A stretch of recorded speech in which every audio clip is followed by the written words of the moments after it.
बच्चों, कैसे हो आप सब। एक बार फिर से आप सभी का स्वागत है बिहार सरकार के मेरा दूरदर्शन मेरा विद्यालय कार्यक्रम में। बच्चों, मैं उम्मीद करता हूं कि आपको जो आपके घर पर विद्यालय का अनुभव मिल रहा है, आप उसे बहुत एंजॉय कर रहे होंगे और एंजॉयमेंट के साथ साथ आपकी पढ़ाई भी हो रही होगी।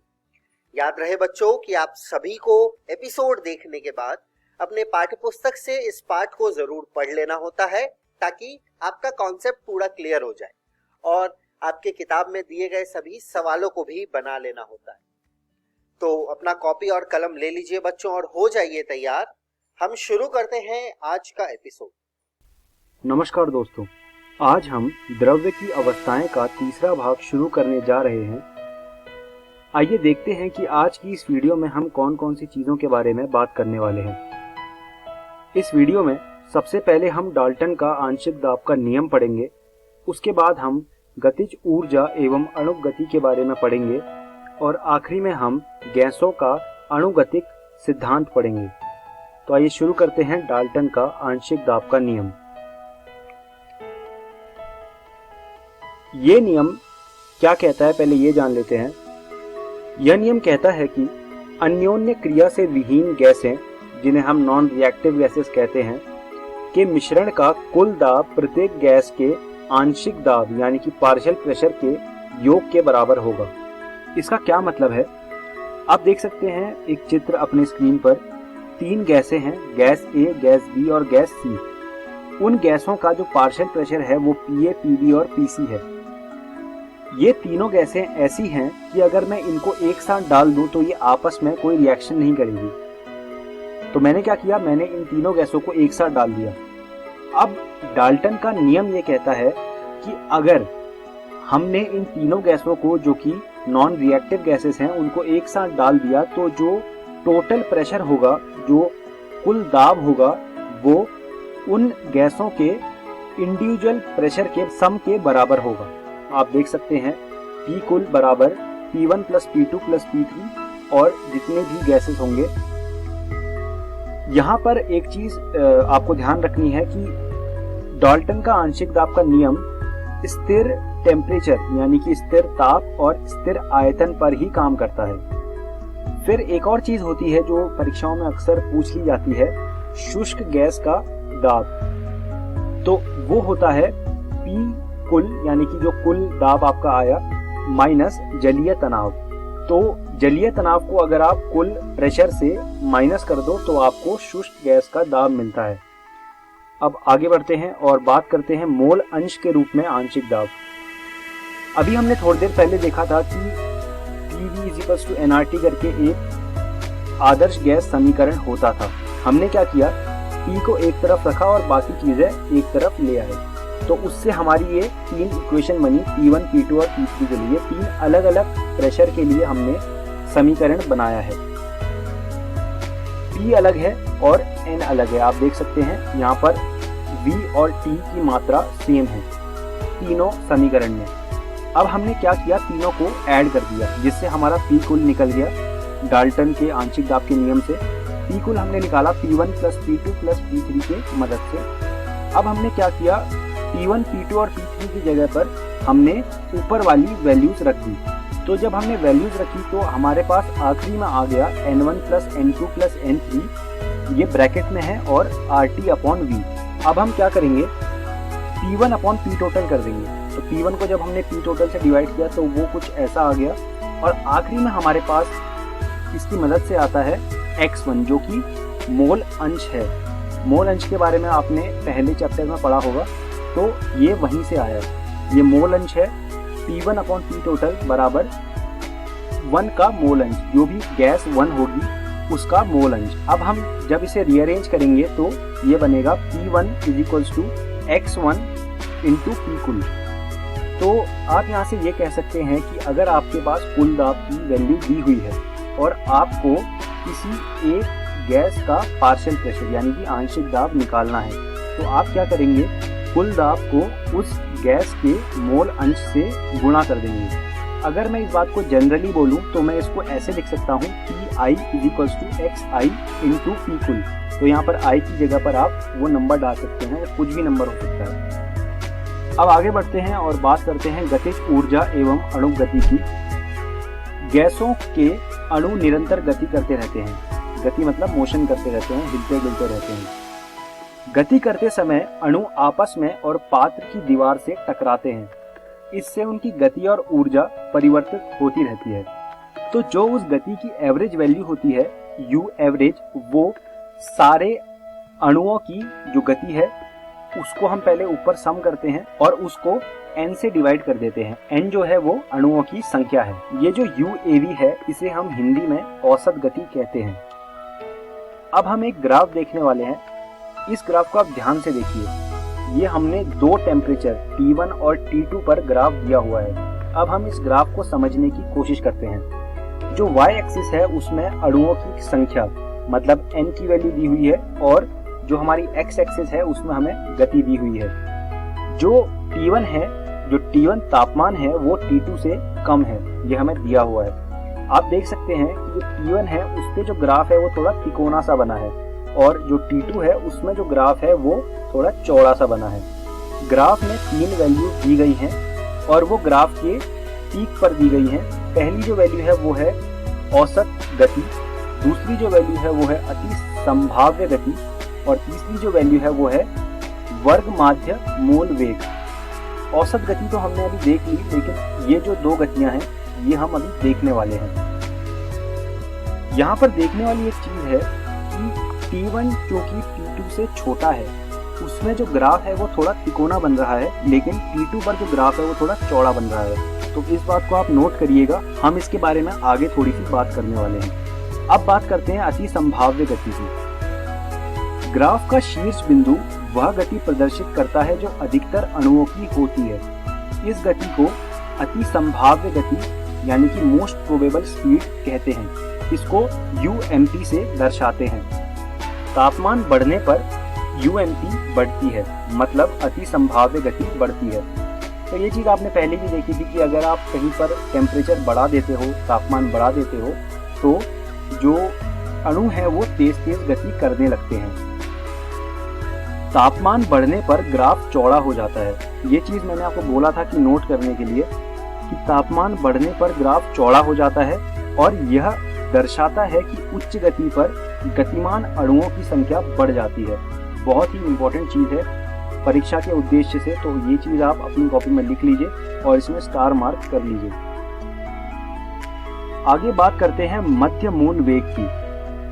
जो गतिज ऊर्जा होती है उसका फॉर्मूला होता है हाफ mu²। औसत स्थानांतरण ऊर्जा हाफ m'(u') के लिए हमें सभी अणुओं की गतियों के वेग के औसत u'² की आवश्यकता होगी। तो वो u' जो होता है उसकी वैल्यू होती है u1² प्लस u2² प्लस ऐसे करते करते जितनी भी आपकी अणुओं की संख्या है तब तक आप ऐड करोगे, उसके बाद आप उसको जितनी भी अणुओं की संख्या है उससे डिवाइड कर दोगे। ये उसी तरह जैसे हमने वहां पर औसत वैल्यू निकाली थी, एवरेज वैल्यू निकाली थी, वैसे यहाँ पर हम u² की वैल्यू निकाल रहे हैं। बस फर्क इतना है कि यहाँ पर हर गति को हमने स्क्वायर कर दिया है। गतियों के वेग का औसत गैस के अणुओं की औसत गतिज ऊर्जा का सीधा माप होता है। यदि हम गतियों के वेग के औसत मान का वर्गमूल लें तो हमें गति का जो मान प्राप्त होगा उसे वर्ग माध्य मूल वेग यानी कि URMS कहते हैं। इसी को अंग्रेजी में रूट मीन स्क्वायर स्पीड कहते हैं। URMS जो होता है वो U'² का अंडर रूट होता है। और एक और चीज, जो URMS होता है वो सबसे बड़ा होता है, फिर U एवरेज, फिर UMP, और इनके बीच का जो रेशो होता है वो होता है 1:1.128:1.224। आप इस चीज को याद रखिएगा क्योंकि परीक्षा में क्या होता है कि ऐसे क्वेश्चन आते हैं जहां पर आपको U एवरेज दे दिया जाएगा और आपसे UMP पूछेंगे, तो वहां पर आपको इसकी बहुत मदद मिलेगी। अब आगे बात करते हैं गैसों के अणुगतिक सिद्धांत की। वह सिद्धांत जो गैसों के व्यवहार का स्पष्टीकरण देता है गैसों का अणुगतिक सिद्धांत कहलाता है। अगर मैं नंबरों में कहूं तो 7 पॉइंट्स हैं। वो 7 पॉइंट्स आपको अपनी कॉपी में लिखने हैं और समझने हैं। तो पहला पॉइंट है, गैस अधिक संख्या में समरूप कणों से मिलकर बनी होती है। यह कण इतने छोटे तथा इतने दूर दूर होते हैं कि गैस अणुओं का कुल आयतन उनके मध्य के रिक्त स्थान की तुलना में नगण्य होता है। यह अभिगृहित गैसों की उच्च संपीड्यता को व्यक्त करता है। यह पहला पॉइंट था। अब बात करते हैं दूसरे पॉइंट की। सामान्य ताप और दाब पर गैस कणों के मध्य कोई आकर्षण बल नहीं होता। इस अभिग्रहित का आधार यह है कि गैस प्रसारित होकर उनके लिए उपलब्ध स्थान को पूर्णतः घेर लेती है तथा सामान्य ताप एवं दाब पर द्रवीकृत नहीं होती है। यह दूसरा पॉइंट था, इसको भी आप अपनी कॉपी में लिख लीजिए। तीसरा पॉइंट कहता है कि गैस के कण लगातार गतिक अवस्था में रहते हैं। यदि वे कण स्थिर अवस्था में होते तो गैस एक निश्चित आकार ग्रहण कर लेती, परंतु ऐसा प्रेक्षित होता नहीं है। यह तीसरा पॉइंट था। अब हम चौथे पॉइंट की ओर बढ़ रहे हैं और चौथा पॉइंट कहता है कि गैस के कण प्रत्येक संभव दिशा में सीधी रेखा में गमन करते रहते हैं। अपनी गति के दौरान ये आपस में अथवा पात्र की दीवार से टकराते रहते हैं। गैस के द्वारा उत्पन्न दाब पात्र की दीवारों पर गैस के अणुओं द्वारा किए गए प्रहारों का परिणाम होता है। अगला पॉइंट कहता है गैस के अणुओं के मध्य संघटक पूर्णतः प्रत्यास्थ होती है। इसका तात्पर्य यह है कि संघटक के पूर्व एवं पश्चात अणुओं की ऊर्जा समान रहती है। संघटक में अणुओं के मध्य ऊर्जा का विनिमय हो सकता है, अर्थात विशिष्ट अणु की ऊर्जा में परिवर्तन हो सकता है, परंतु कुल ऊर्जा स्थिर बनी रहती है। यह अभिगृहित इस तथ्य पर आधारित है कि गैस का स्वतः शीतलन या ऊष्मन नहीं होता है। यदि गैस के अणुओं की गति रुक जाए तो वे एकत्र हो जाएंगे, जो वास्तविक प्रेषण के विपरीत या प्रतिकूल होगा। अगला जो पॉइंट है वह यह कहता है कि किसी भी समय गैस के विभिन्न कणों का वेग भिन्न भिन्न होता है, फलस्वरूप विभिन्न गतिज ऊर्जाएं होती हैं। यह तथ्य सही प्रतीत होता है क्योंकि जैसे ही अणु संघटन करते हैं वैसे ही उनके वेगों में परिवर्तन हो जाता है। यदि सभी अणुओं के प्रारंभिक वेग समान हो तो भी संघटन के उपरांत उनकी एक रूपता समाप्त हो जाती है, परिणामतः उनके वेग भिन्न भिन्न हो जाते हैं। यह वेग लगातार परिवर्तित होता रहता है। इसके बावजूद निश्चित ताप पर वेगों का वितरण समान बना रहता है। अगला और लास्ट पॉइंट कहता है कि यदि एक अणु में विभिन्न वेग होते हैं तो उसकी विभिन्न गतिज ऊर्जाएं होंगी। ऐसी परिस्थितियों में हम केवल औसत गतिज ऊर्जा की बात कर सकते हैं। अणुगतिक सिद्धांत में ऐसा माना गया है कि गैस के अणुओं की औसत गतिज ऊर्जा उसके परम ताप के समानुपाती होती है। परम ताप को अंग्रेजी में एब्सोल्यूट टेम्परेचर कहा जाता है। ऐसा देखा गया है कि ताप बढ़ने पर गैस का प्रसार होता है एवं यदि आयतन स्थिर रखा जाए तो दाब बढ़ता है। गैस को गर्म किए जाने पर कणों की गतिज ऊर्जा बढ़ जाती है, जिससे ये पात्र की दीवार पर अधिक तेजी से प्रहार करते हैं। फलतः अधिक दाब उत्पन्न होता है। तो ये थे गैसों के अणुगतिक सिद्धांत के कुछ पॉइंट्स जो आप अपनी कॉपी में नोट कर लीजिए और इनको घर जाके पढ़ लीजिएगा, क्योंकि ये थोड़े से महत्वपूर्ण हैं। इनसे हम आगे कई बातें करने वाले हैं। तो अब हम इस वीडियो के अंत में आ गए हैं। मैं उम्मीद करता हूँ आपको मेरी पढ़ाई हुई सारी बातें समझ आई होंगी। आइए एक बार देख लेते हैं कि हमने इस वीडियो में क्या क्या पढ़ा। सबसे पहले हमने डाल्टन का आंशिक दाब का नियम पढ़ा। उसके बाद हमने गतिज ऊर्जा एवं अणुक गति के बारे में पढ़ा और आखिरी में हमने पढ़ा गैसों का अणुगतिक सिद्धांत। इसमें हमने 7 पॉइंट्स पढ़े। मैं उम्मीद करता हूँ आपको मेरी पढ़ाई हुई सारी चीजें समझ आई होंगी और मैं आपको ये सुझाव दूंगा कि आप इन चीजों को रसायन विज्ञान की एनसीईआरटी से दोबारा से पढ़ लीजिएगा। अगली वीडियो में हम बात करेंगे आदर्श व्यवहार से विचलन की। उसके बाद हम बात करेंगे गैसों के द्रवीकरण की और आखिरी में हम बात करेंगे द्रव अवस्था की। धन्यवाद दोस्तों।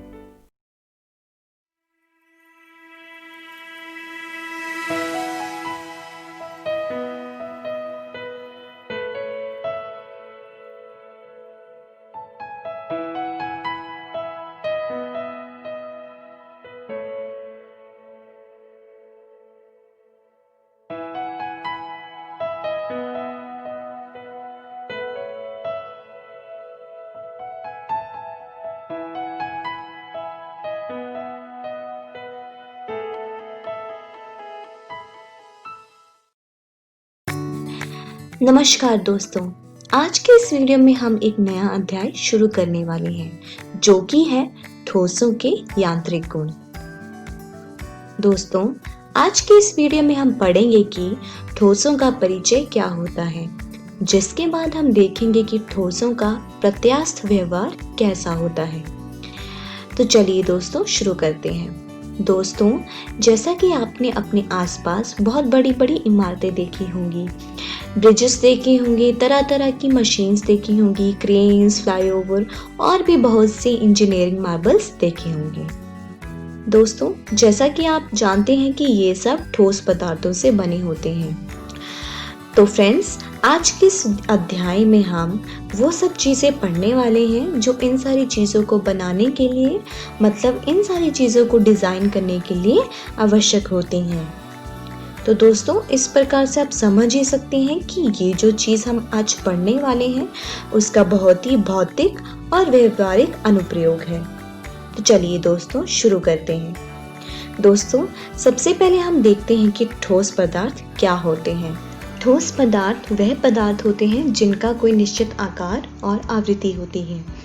उदाहरण के तौर पर जैसा कि आप देख सकते हैं, ये एक लोहे की रॉड है जिसका एक निश्चित आकार तथा आवृत्ति है। परंतु दोस्तों, क्या ऐसा हमेशा सच में होता है? दोस्तों, ऐसा नहीं होता है। कोई भी ठोस पदार्थ हो, उसका आकार और आवृत्ति बदली जा सकती है। जैसा कि आप इस उदाहरण में देख रहे हैं, ये एक लोहे की रॉड है। अगर हम इसे गर्म करें तो इसकी आकृति तथा आकार को बदला जा सकता है। चलिए अब एक और उदाहरण लेते हैं। मान लीजिए आपने कोई एक स्प्रिंग लिया है। अगर आप इस स्प्रिंग के दोनों ओर बल लगाकर खींचेंगे तो क्या होगा?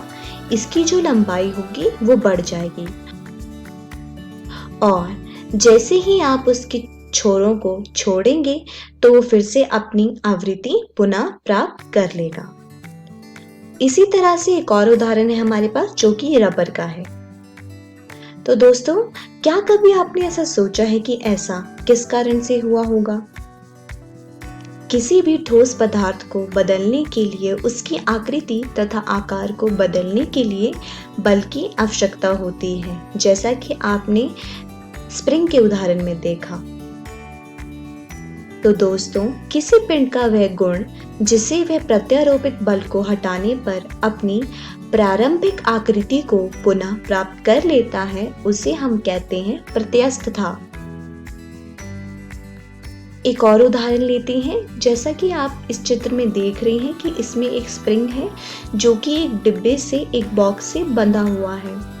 तो जैसे ही आप इस डिब्बे पर एक बल लगाएंगे तो ये स्प्रिंग पहले आगे की ओर जाएगा, फिर से अपना आकृति को पुनः प्राप्त कर लेगा, जिसे हम प्रत्यास्थता कहते हैं। दोस्तों, किसी पिंड पर जब हम बल लगाते हैं तो पिंडक में अपना प्रारंभिक आकृति को पुनः प्राप्त करने की प्रवृत्ति नहीं होती है। उसे हम प्लास्टिकता कहते हैं और उन पदार्थों को हम कहते हैं प्लास्टिक। चलिए दोस्तों, अब आगे बढ़ते हैं और देखते हैं कि ठोसों का प्रत्यास्थ व्यवहार क्या होता है। दोस्तों, जैसा कि हम जानते हैं कि किसी ठोस में प्रत्येक परमाणु या अणु पास वाले परमाणुओं से घिरा हुआ होता है। यह अंतःपरमाण्विक बलों द्वारा आपस में बंधे हुए होते हैं और एक स्थिर साम्य अवस्था में रहते हैं। दोस्तों, जैसा कि आप इस चित्र में देख सकते हैं, मान लीजिए ये कोई एक गेंद है जो कि आपस में स्प्रिंग से जुड़ी हुई है। तो दोस्तों, यदि आप किसी गेंद को अपनी साम्य स्थिति से विस्थापित करने का प्रयास करेंगे तो स्प्रिंग तंत्र उस गेंद को वापस अपनी प्रारंभिक स्थिति में लाने का प्रयास करेगा। जब कोई ठोस विरूपित किया जाता है तो अणु अपनी साम्य स्थिति से विस्थापित हो जाते हैं, जिससे उनकी अंतःपरमाण्विक दूरी में अंतर आ जाता है। जब विरूपित बल को हटा लिया जाता है तो अंतःपरमाण्विक बल उसे वापस अपनी प्रारंभिक स्थितियों में ही ले जाते हैं। इस प्रकार से पिंड अपनी प्रारंभिक आकृति और आकार को पुनः प्राप्त कर लेता है। इस प्रकार से ठोसों का प्रत्यास्थ व्यवहार ठोस की सूक्ष्मीय प्रकृति के आधार पर समझा जा सकता है। चलिए दोस्तों, अब आगे बढ़ते हैं और देखते हैं कि प्रतिबल तथा विकृति क्या होती हैं। चलिए दोस्तों, सबसे पहले हम देखते हैं कि प्रतिबल क्या होता है। दोस्तों, इसे समझने के लिए एक उदाहरण लेते हैं। मान लीजिए ये कोई एक चित्र है जिसमें आपको एक बॉक्स एक स्प्रिंग के द्वारा संलग्न दिखाई दे रहा है। तो दोस्तों, मान लीजिए इस जो पिंड का है वो क्षेत्रफल A है और इसमें जो बल का मान है वो F है। तो दोस्तों, जब किसी पिंड पर एक बल लगाया जाता है तो उसमें थोड़ा या अधिक विरूपण हो जाता है, जो पिंड के द्रव्य की प्रकृति तथा विरूपक बल के मान पर निर्भर करता है। जब किसी पिंड पर एक विरूपक बल लगाया जाता है तो उसमें एक प्रत्यायन बल विकसित हो जाता है, जैसा कि आप इस चित्र में देख ही रहे हैं। ये प्रत्यायन बल मान में प्रत्यारोपित बल के बराबर तथा दिशा में उसके विपरीत होता है। तो दोस्तों, एकांक क्षेत्रफल पर लगने वाले इस प्रत्यायन बल को ही प्रतिबल कहा जाता है, जिसके अनुसार प्रतिबल बराबर है बल भाग क्षेत्रफल के, मतलब F भाग A के। प्रतिबल की SI इकाई न्यूटन मीटर वर्ग 2 होती है। प्रतिबल के 3 प्रकार होते हैं, जिसमें सबसे पहला होता है अनुदैर्ध्य प्रतिबल, दूसरा होता है अपरूपण प्रतिबल और तीसरा होता है जलीय प्रतिबल। दोस्तों, अगली वीडियो में हम प्रतिबल के प्रकारों के बारे में पढ़ेंगे। तो दोस्तों, आज की इस वीडियो में हमने सीखा कि ठोसों का परिचय क्या होता है, जिसके बाद हमने देखा कि ठोसों का प्रत्यास्थ व्यवहार क्या होता है। अगली वीडियो में हम देखेंगे कि प्रतिबल के कितने प्रकार होते हैं और हुक का नियम क्या कहता है। दोस्तों, मैं आशा करती हूँ आपको ये वीडियो अच्छे से समझ आया होगा। तब तक आप अपनी पाठ्य पुस्तक से इन सारे विषयों को दोहराने की कोशिश कीजिएगा। धन्यवाद।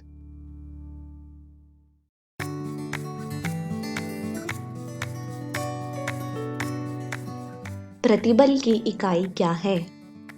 पास्कल, न्यूटन पर मीटर वर्ग 2। ऊपर के दोनों इनमें से कोई भी नहीं। निम्न में से कौन सा आदर्श प्लास्टिक के करीब है? पुट्टी, इस्पात, रेशा, रबर। वह बल जो किसी वस्तु के आकार को बदलने के लिए होता है वो है कुल बल, घर्षण बल, प्रत्यायन बल, विरूपण बल। यदि किसी निकाय के सभी पक्षों पर समान रूप से बल लगाया जाता है तो शरीर में उत्पन्न विकृति को खाली स्थान कहा जाता है। अनुदैर्ध्य विरूपण, थोक विकृति, लंबाई विकृति, आकार में विकृति। विकृति से राहत मिलने के बाद शरीर के आकार और आकृति को उसके मूल में वापस लाने वाले के लिए जिम्मेदार बल को क्या कहा जाता है?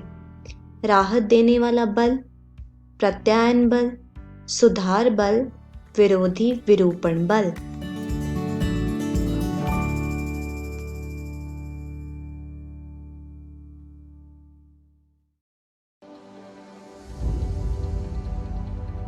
कोरोना से डरे नहीं, एहतियात बरतें। वैसे तो स्वच्छता और व्यक्तिगत साफ सफाई हर समय जरूरी है, लेकिन अभी कोरोना महामारी फैलने के दौर में यह एकदम आवश्यक हो गई है। बस यह जानने की जरूरत है कि साफ सफाई करने के दौरान आप किन बातों के प्रति विशेष तौर पर सजग रहें। आइए इसे बिंदुवार समझ लें। हाथ को अच्छी तरह से साबुन पानी या हैंड वॉश से कम 20 सेकंड तक धोएं या अल्कोहल सैनिटाइजर से साफ करें। होटल या किसी कार्यालय में जाएं तो वहां उपलब्ध हैंड वॉशिंग प्रोटोकॉल के अनुसार अपने हाथों को साफ करें। कोरोना संक्रमित या कोरोना संदिग्ध व्यक्ति या खांस छींक रहे व्यक्ति से कम 1 मीटर की दूरी बनाए रखें। भीड़ भाड़ में मास्क लगाए रखें या मुंह नाक को ढक कर रखें। यदि घर में कोरोना संक्रमित व्यक्ति क्वारंटाइन में है तो उसके व्यक्तिगत उपयोग की चीजों जैसे बर्तन, ग्लास, कप, तौलिया, बिस्तर का इस्तेमाल न करें। फर्श और अन्य सतहों को घर में रोजाना प्रयोग किए जाने वाले ब्लीच घोल या फिनाइल से साफ करते रहें। शौचालय को भी घर में रोजाना प्रयोग किए जाने वाले ब्लीच घोल या फिनाइल से साफ करते रहें। ऑनलाइन सामान मंगाने पर डिलीवरी करने वाले व्यक्ति नियमित आने वाले घरेलू सामान जैसे दूध, अखबार इत्यादि के लिए सुरक्षात्मक तरीके अपनाएं। बस, ट्रेन, ऑटो, टैक्सी, दुकान के काउंटर के संपर्क में आने पर भी एहतियात बरतें। जनहित में जारी राज्य स्वास्थ्य समिति बिहार। अधिक जानकारी के लिए संपर्क करें टोल फ्री नंबर 104। नमस्कार दोस्तों, आज हम पी ब्लॉक के तत्व का दूसरा भाग शुरू करने जा रहे हैं। वीडियो को शुरू करने से पहले आइए देखते हैं कि आज हम कौन कौन सी चीज़ों के बारे में बात करने वाले हैं। इस वीडियो में सबसे पहले हम वर्ग 15 के यौगिकों के बारे में पढ़ेंगे, उसके बाद हम नाइट्रोजन के ऑक्साइड के बारे में पढ़ेंगे और आखिरी में हम फास्फोरस के ऑक्सो अम्ल के बारे में पढ़ेंगे। तो आइए शुरू करते हैं वर्ग 15 के यौगिकों से। लास्ट वीडियो में हमने डाइनाइट्रोजन की बात करी थी, अब यहाँ से हम शुरू करेंगे अमोनिया से। अमोनिया कम मात्राओं में वायु तथा मिट्टी में उपस्थित रहती है, जहाँ यह नाइट्रोजन युक्त कार्बनिक पदार्थों के विघटन से बनती है। अभी आपके सामने एक रिएक्शन आई होगी, इसमें आप देख सकते हैं कि जब यूरिया का विघटन हो रहा है तो उससे अमोनिया गैस भी निकल रही है। अगर हम बात करें कि व्यापक स्तर पर इसे कैसे बनाया जाता है, तो व्यापक स्तर पर इसे हाबर प्रक्रम के द्वारा बनाया जाता है। हाबर प्रक्रम के बारे में हमने डाइनाइट्रोजन वाले भाग में भी पढ़ा था। हाबर प्रक्रम में क्या होता है, हम डाइनाइट्रोजन को हाइड्रोजन के साथ रिएक्ट करवाते हैं और उससे हमें अमोनिया मिलती है। अब हम बात करेंगे अमोनिया के गुणों की। अमोनिया एक तीखी गंध वाली रंगहीन गैस है। जल की भांति ही द्रव और ठोस अवस्थाओं में यह हाइड्रोजन बंधों द्वारा बंधित होती है। अमोनिया का अणु त्रिकोणीय पैरामिडी है। यहाँ से प्रश्न आ सकता है, तो इस पॉइंट को आप बहुत ही अच्छे से अपने दिमाग में रखिएगा।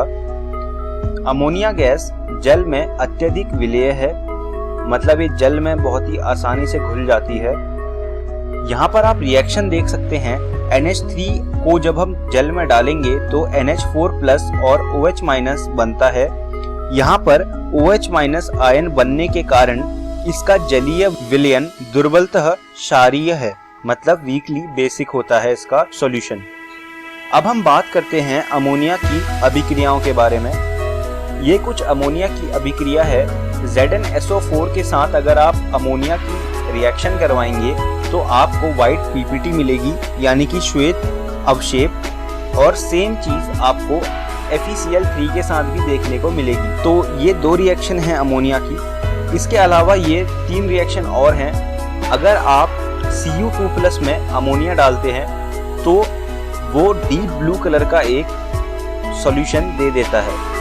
Cu2+ वैसे तो ब्लू कलर का होता है, लेकिन अगर आप उसमें अमोनिया डालते हैं तो वो डीप ब्लू हो जाता है, मतलब गहरा नीला हो जाता है। और अगर आप Ag+ में Cl- डालते हैं तो वो पहले आपको व्हाइट पीपीटी देता है, और फिर उस AgCl में जो कि व्हाइट पीपीटी है, अगर आप उसमें अमोनिया डालते हैं तो वो दोबारा से कलरलेस हो जाता है, यानी कि रंगहीन हो जाता है। तो ये कुछ अमोनिया की अभिक्रियाएं हैं। अब हम बात करते हैं नाइट्रोजन के ऑक्साइड की। तो ये टेबल है आपके सामने। सबसे पहले आप इस टेबल को बना लीजिए। उसके बाद मैं आपको बताना चाहूँगा कि यहाँ पर 6 नाइट्रोजन के ऑक्साइड हैं। पहला जो नाइट्रोजन का ऑक्साइड है वो है N2O, जिसमें +1 ऑक्सीडेशन स्टेट यानी कि ऑक्सीकरण अवस्था होती है नाइट्रोजन की। N2O को कहते हैं डाइनाइट्रोजन ऑक्साइड। उसके बाद आता है NO, जिसमें नाइट्रोजन की ऑक्सीकरण अवस्था +2 होती है और इसे कहते हैं नाइट्रोजन मोनोऑक्साइड। फिर तीसरा आता है N2O3, जिसमें नाइट्रोजन की ऑक्सीकरण अवस्था +3 होती है और इसे कहते हैं डाइनाइट्रोजन ट्राइऑक्साइड। फिर चौथा आता है NO2 जिसे कहते हैं नाइट्रोजन डाइऑक्साइड। इसमें नाइट्रोजन की ऑक्सीकरण अवस्था +4 होती है। उसके बाद जो पांचवा होता है उसे कहते हैं डाइनाइट्रोजन टेट्राऑक्साइड और इसका फॉर्मूला होता है N2O4। यहाँ पर नाइट्रोजन की ऑक्सीकरण अवस्था +4 होती है। और जो आखिरी होता है उसे डाइनाइट्रोजन पेंटाऑक्साइड कहते हैं। इसमें नाइट्रोजन की ऑक्सीकरण अवस्था +5 होती है और इसका फॉर्मूला होता है N2O5। आप इनके जो फिजिकल अपीयरेंस है कि ये कैसे दिखते हैं, आप उनको अपनी कॉपी में लिख लीजिए और इनकी जो मेथड्स ऑफ प्रिपरेशन है उन रिएक्शंस को भी अपनी कॉपी में आप लिख लीजिए। अब हम बात करेंगे नाइट्रिक अम्ल की। तो सबसे पहले बात करते हैं नाइट्रिक अम्ल के विरचन की, यानी कि ये बनता कैसे है, इसके प्रिपरेशन की। तो नाइट्रिक अम्ल को बनाने के लिए हम NaNO3 और H2SO4 का आपस में रिएक्शन कराते हैं। इसमें दो चीजें बनती है, पहला NaHSO4 और दूसरा HNO3। व्यापक स्तर पर यह मुख्यतः ओस्टवाल्ड प्रक्रम द्वारा बनाया जाता है। ओस्टवाल्ड प्रक्रम कुछ इस प्रकार है। हम क्या करते हैं, NH3 को वायु से ली गई ऑक्सीजन के साथ रिएक्ट करवाते हैं और इसे हम 500 केल्विन के टेम्परेचर पर रिएक्ट करवाते हैं। तो इससे हमें मिलता है NO और साथ में हमें मिलता है H2O। अब हम इस मिले हुए NO का रिएक्शन करवाते हैं दोबारा से ऑक्सीजन के साथ, हमें मिलता है NO2।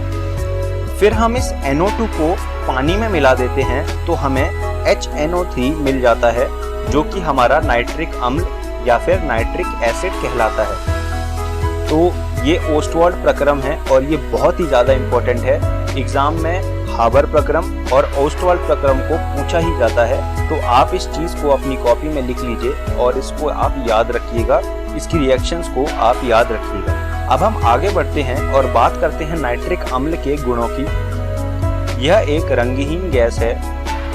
गैसीय अवस्था में HNO3 की संरचना समतलीय होती है।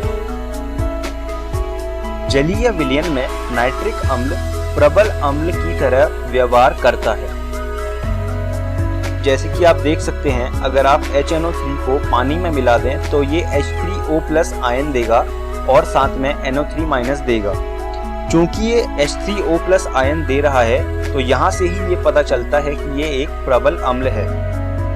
सांद्र नाइट्रिक अम्ल प्रबल ऑक्सीकारक है। आप ये चीज आगे देखेंगे जब आप ऑर्गेनिक केमिस्ट्री पढ़ेंगे, वहां पर आपको ये चीज देखने को मिलेगी कि जो सांद्र नाइट्रिक अम्ल है उसको हम लोग ऑक्सीकारक के रूप में बहुत ज्यादा इस्तेमाल करेंगे। अब हम एक बहुत ही इम्पोर्टेंट चीज करने जा रहे हैं जिसे अंग्रेजी में कहते हैं ब्राउन रिंग टेस्ट, हिंदी में इसे कहते हैं भूरी वलय परीक्षण। इसमें क्या होता है, सबसे पहले हम FeSO4 को कॉन्सेंट्रेटेड H2SO4 के साथ और नाइट्रिक अम्ल के साथ रिएक्ट करवाते हैं। इससे हमें Fe2SO4 होल थ्राइस मिलता है और साथ में कुछ और चीजें भी मिलती हैं जैसे कि H2O और NO। हमें यहाँ पर आयन के फॉर्म में बात करनी है, तो आप ये मान के चलिए कि यहाँ से हमें जो मिला है वो Fe2+ आयन मिला है। फिर हम क्या करते हैं, जो FeSO4 मिला होता है हमको, हम उसका रिएक्शन करवा देते हैं NO के साथ और उसके बाद जो हमें कंपाउंड मिलता है जो कि कुछ इस प्रकार है FeNO H2O5SO4। ये जो हमें कंपाउंड मिलता है हमें ये रिंग की शेप में ब्राउन कलर देता है, तो इसे ब्राउन रिंग कहते हैं और इस टेस्ट को ब्राउन रिंग टेस्ट कहते हैं। ये टेस्ट बहुत ही इम्पोर्टेंट है। जब आप अपनी रसायन विज्ञान की लैब में जाओगे तो लैब में ये एक बहुत ही इम्पोर्टेंट टेस्ट होता है, तो यह होता है ब्राउन रिंग टेस्ट। उसके बाद हम बात करते हैं फॉस्फोरस की। फॉस्फोरस में हम सबसे पहले बात करेंगे श्वेत फॉस्फोरस की। यह पारभासी श्वेतमोमी ठोस है। यह विषैला होता है।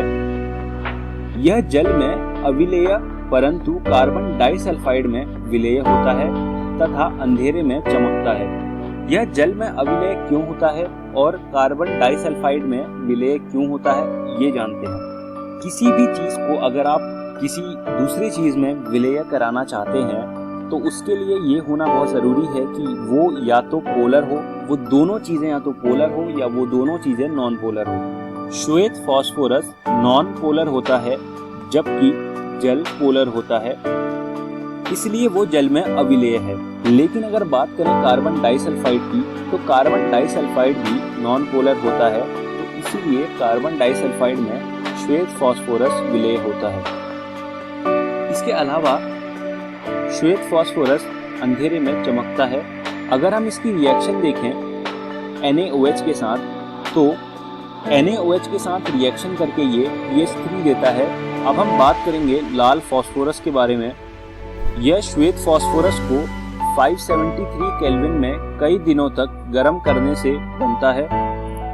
यह गंधहीन, अविशैला तथा जल एवं कार्बन डाइसल्फाइड में अविलेय है। यह अंधेरे में दीप्त नहीं होता। लाल फास्फोरस श्वेत फास्फोरस की तुलना में बहुत कम क्रियाशील होता है। अब हम बात करेंगे काला फास्फोरस के बारे में।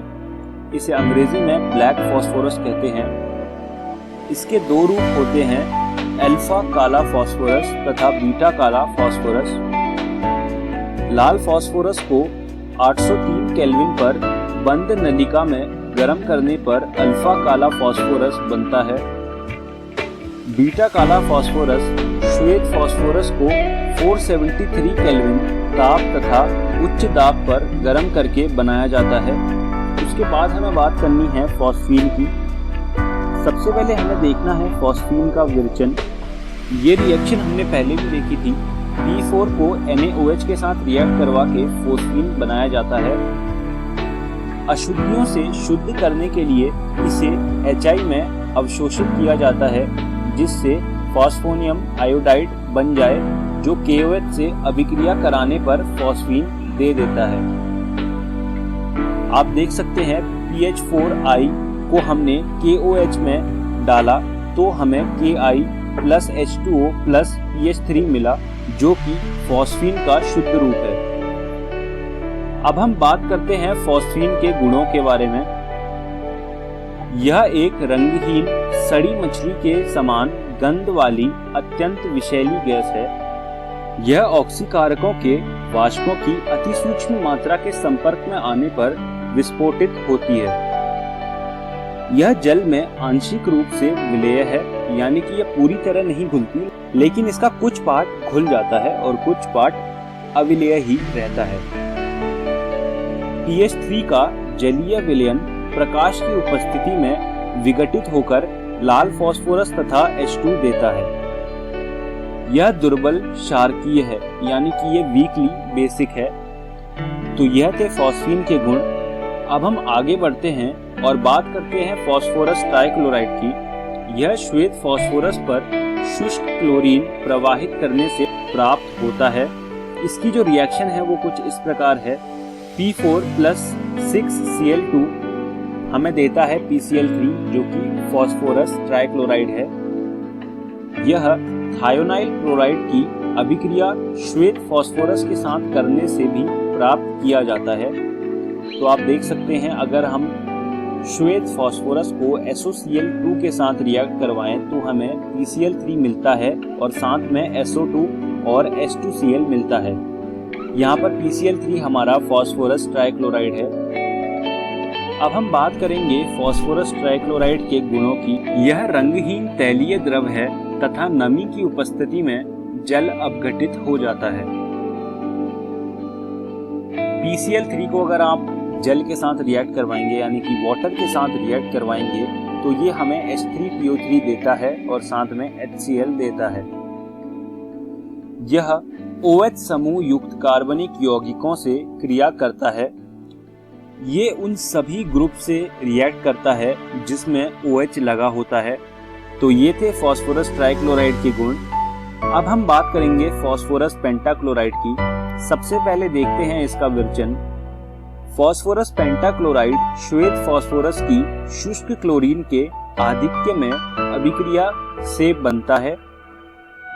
आप देख सकते हैं कि अगर हम P4 को Cl2 के साथ सीधा रिएक्ट करवाएंगे तो हमें PCl5 मिलेगा। यहाँ पर जो Cl2 है ये एक्सेस अमाउंट में मौजूद होता है। इसको एक और तरह से बनाया जा सकता है, अगर आप P4 को SO2Cl2 के साथ रिएक्ट करवाएंगे तब भी फास्फोरस पेंटाक्लोराइड बनता है। अब हम बात करेंगे फास्फोरस पेंटाक्लोराइड के गुणों की। यह एक हल्का पीच श्वेत पाउडर है तथा नम वायु में यह जल अपघटित होकर POCl3 देता है और अंततः फास्फोरिक अम्ल में परिवर्तित हो जाता है। आप रिएक्शन देख सकते हैं, PCl5 प्लस H2O हमें देता है POCl3 और इस POCl3 को अगर आप दोबारा से पानी में रिएक्ट करवाएंगे तो ये हमें देता है H3PO4 जिसे फास्फोरिक अम्ल कहते हैं।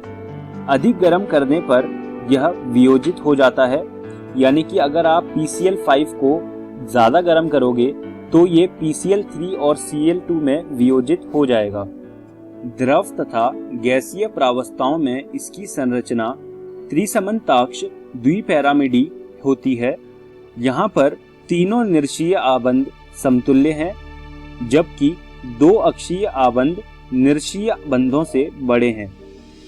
तो ये चीज़ आपको देखने को मिलेगी कि PCl5 में एक्सियल जो बॉन्ड्स होते हैं वो इक्वेटोरियल बॉन्ड से बड़े होते हैं। इसका कारण यह है कि निर्शीय आबंध युगलों की तुलना में अक्षीय आबंध युगलों पर अधिक प्रतिकर्षण होता है। अब हम बात करेंगे फास्फोरस के ऑक्सो अम्ल की। तो पहला जो ऑक्सो अम्ल है उसे कहते हैं हाइपोफॉस्फोरस अम्ल H3PO2 और इसका स्ट्रक्चर कुछ इस प्रकार है। दूसरा जो ऑक्सो अम्ल है वो कुछ इस प्रकार होता है, इसे कहते हैं ऑर्थोफॉस्फोरस अम्ल और इसका फॉर्मूला होता है H3PO3। तीसरा जो ऑक्सो अम्ल है उसे कहते हैं ऑर्थोफॉस्फोरिक अम्ल और इसका फॉर्मूला H3PO4 होता है। अब हम बात करेंगे H4P2O7 या जिसे कहते हैं पायरोफॉस्फोरिक अम्ल। इसका स्ट्रक्चर कुछ इस प्रकार होता है, आप देख सकते हैं अपनी स्क्रीन पर। उसके बाद जो ऑक्सो अम्ल है वो है साइक्लोट्राइमेटा फॉस्फोरिक अम्ल। इसका जो फॉर्मूला है वो HPO3 होल थ्राइस होता है और इसका स्ट्रक्चर आपकी स्क्रीन के सामने है।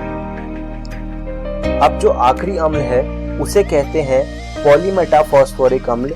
इसका फॉर्मूला है HPO3 होल थ्राइस, लेकिन इसका स्ट्रक्चर अलग है।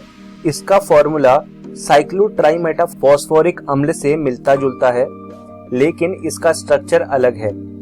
ये जितने भी ऑक्सो अम्ल हैं इनके स्ट्रक्चर बहुत इंपॉर्टेंट है। आपको इनके नाम के साथ इनके स्ट्रक्चर आने चाहिए, परीक्षा में ये पूछे जाते हैं। अब हम इस वीडियो के अंत में आ गए हैं। आइए जानते हैं कि आज की इस वीडियो में हमने क्या क्या सीखा। सबसे पहले हमने वर्ग 15 के यौगिकों के बारे में पढ़ा, उसके बाद हमने नाइट्रोजन के ऑक्साइड के बारे में पढ़ा और आखिरी में हमने फास्फोरस के ऑक्सो अम्ल के बारे में पढ़ा। मैं उम्मीद करता हूं कि मेरी पढ़ाई हुई चीजें आपको समझ आई होंगी और आपको ये सुझाव दूंगा कि आप ये सारी चीजें रसायन विज्ञान की NCERT से पढ़ लीजिएगा। आने वाली वीडियो में हम पढ़ेंगे वर्ग 16 के तत्व, उसके बाद हम पढ़ेंगे वर्ग 16 के तत्वों के गुण। धन्यवाद दोस्तों।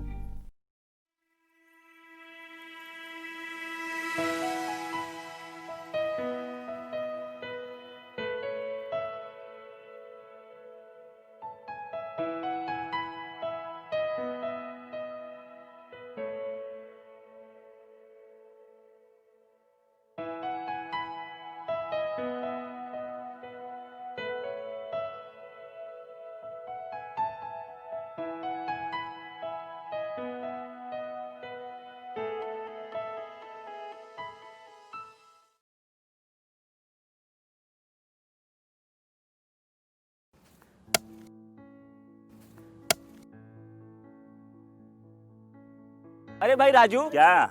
अरे सुने कि कल चाचा कुछ बता रहे थे, क्या बोल रहे थे? हाँ, चाचा कल बहुत बढ़िया बात बता रहे थे। कह रहे थे कि हम लोगों को अपने बच्चा लोग के पढ़ाई लिखाई पे ध्यान देना चाहिए। सिर्फ स्कूल भेजने से कुछ नहीं होता। बात तो ठीक है, लेकिन हम लोग ये करेंगे कैसे? हम लोगों को तो पढ़ना लिखना भी नहीं आता है। हम भी यही सोच रहे थे। अरे वो देखो, मास्टर साहब भी सही टाइम पे आ गए। चलो उन्हीं से पूछ लेते हैं। मास्टर साहब प्रणाम। प्रणाम प्रणाम। मास्टर साहब आपसे एक बात का जानकारी लेना था। हाँ पूछिए।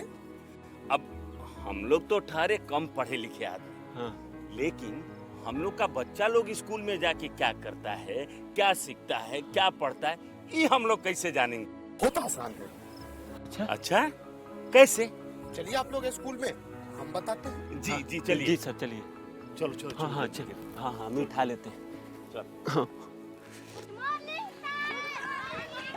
आइए, ये देखिए, ये है क्लास 3 का अधिगम प्रतिफल पोस्टर। इसका मतलब है यदि आपका बच्चा वर्ग 3 में पढ़ता है तो उसे इस पोस्टर में जो लिखी गई सारी चीजें उसे जानकारी होनी चाहिए। ये क्या है? पक्षी। और ये क्या है? पेड़। यानी कि तीसरी कक्षा समाप्त होते होते आपका बच्चा पशु, पक्षी, फूल, पत्ती आदि के बारे में सीख जाएगा। हर क्लास और हर विषय के लिए अधिगम प्रतिफल पोस्टर बनाए गए हैं। आइए कुछ दूसरे तरीके जानते हैं। जी सर। ये देखिए, ये है हमारे बच्चों की कॉपियाँ और ये है सही का निशान। इसका मतलब है कि इस प्रश्न का उत्तर आपके बच्चे ने बिल्कुल सही दिया है। जितना ज़्यादा होंगे ये निशान उतना बढ़िया सीखा है आपका बच्चा। और ये क्या है? गलत का निशान। हाँ, ये है गलत का निशान और इसका मतलब है आपके बच्चे ने इस प्रश्न में कुछ गलती की होगी। और ये निशान जितना ज़्यादा होगा आपको अपने बच्चे पे उतना ही ध्यान देने की ज़रूरत है। लेकिन पूरे साल में हमारा बच्चा क्या क्या सीखा ये कैसे जानेंगे? बिल्कुल जानेंगे। उसके लिए भी हमारे पास कुछ साधन है। उनमें से एक है प्रगति पत्रक। इसके माध्यम से आप घर बैठे जान सकेंगे कि आपका बच्चा पूरे साल में क्या कुछ सीखा। देखिए, ये है 3 स्टार। इसका मतलब होता है सीख चुका है, आपका बच्चा सीख चुका है। और 2 स्टार का मतलब है बच्चा सीख रहा है। और 1 स्टार का मतलब अभी सीखने की आवश्यकता है। जी हाँ। ये तो बहुत आसान है।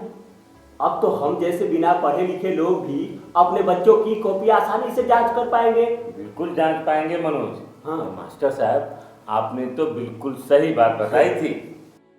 तो ठीक है, चलते हैं। आज जो आपने हमको बताया है वो हम सबको बताएंगे। आप क्या करेंगे?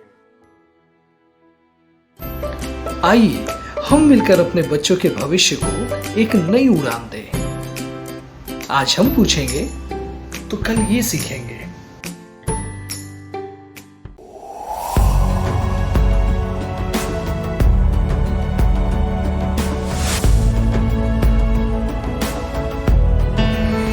हेलो इंडिया, नमस्कार।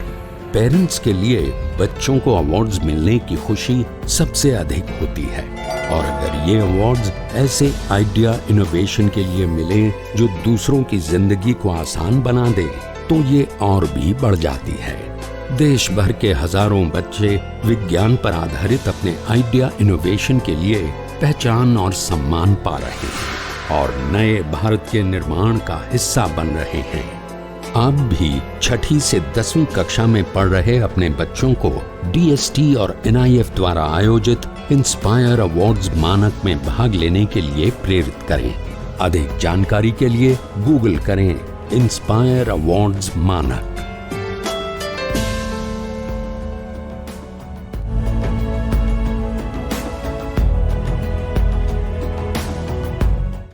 आशा करता हूं कि आज के एपिसोड में जो भी पाठ आपको पढ़ाया गया हो आप उसे अच्छे से समझ पाए होंगे।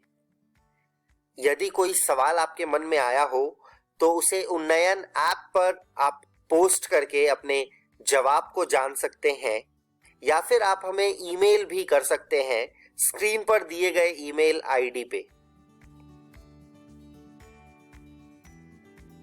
यह वीडियो BEPC की वेबसाइट पर भी उपलब्ध है।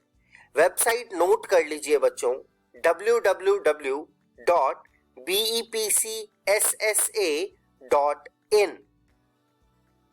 जब आप इस वेबसाइट पर जाएंगे तो डिजिटल लर्निंग वाले सेक्शन में जाकर आप इस वीडियो को देख सकते हैं। मिलते हैं बच्चों अगले एपिसोड में कुछ और रोचक पाठ के साथ।